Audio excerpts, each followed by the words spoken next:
गिबि गिबियावनो आर'नाइ रादाब SM निउस आरो RK लाइफनिसिम गाहाम हामग्लायनाय थाबाय। मैया 9टानिफ्राय 2टा 2:30नि गेजेराव माने सोरबा सिनाय मोनै दुथां मानसिफ्रा आंनि न'आव फैनानै माने दरजानि ताला सिफायनानै नोगोद माने 60,000 रां आरो बिदिनो हिन्जावनि आरो गथ' गथायनि गहेनाफोर खावनानै लांदों।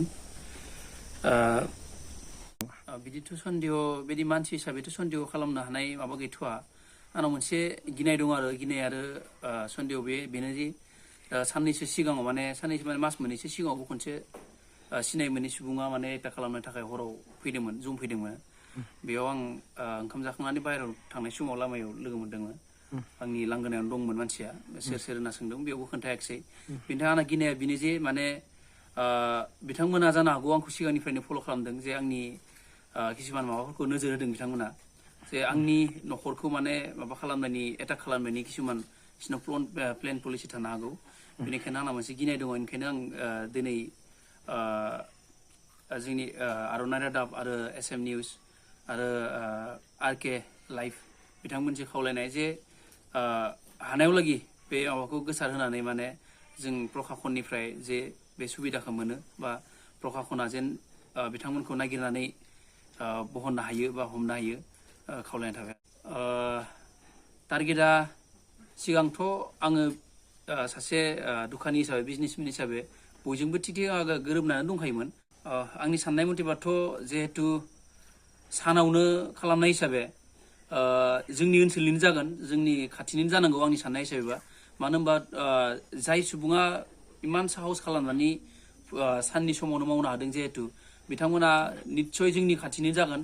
मानो होनबा टटेलि आंनि टाइम टेबोल गासैखौबो मिथिनाय सुबुङासो बेखिनि खामानिखौ मावनो हागोन आं सानो।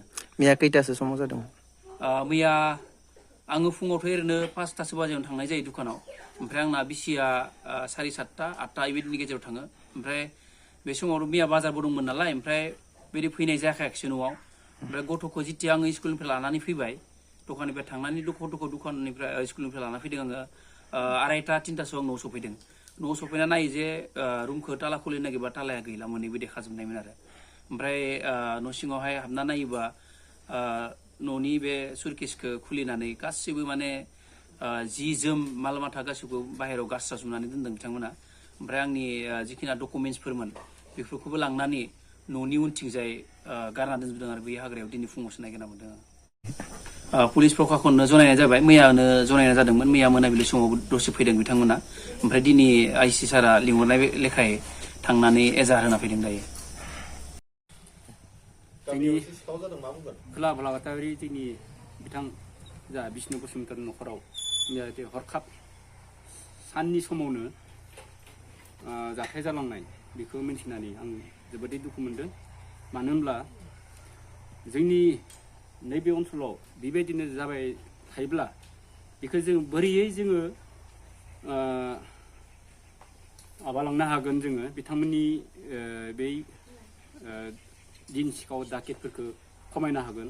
बिनि थाखाय जोङो जोंनि खोला बालाबाथारि गामिनि रायजो राजा गासैखौबो आं खावलायनाय जायोदि मानो होनबा बिनि गेजेरजों मा रोखोम जोङो सिखाव सिथोबनिफ्राय गासैखौबो दबथायनो हागोन मोजां लामाथिं दावगालांनो हागोन बेखौ जोङो जयै जोङो गासैबो सांग्रां जानानै नोजोर होनाया मोजां। मानो होनबा दिनै बिष्णु बसुमतारीनि न'खराव जा फैसा पाति बायदि बायदि दरजा माबा थाला बुखावनानै लांबाय बिनि थाखाय जोंनि खोला बालाबाथारि गामिया बिथांनि न'खरखौ नाहरनानै गासैखौबो सांग्रां जानानै थानो थाखाय जोङो मोजां लामाथिं दावगालांनो हागोन होननानै गासै रायजो राजानिसिम खावलायनाय जायो।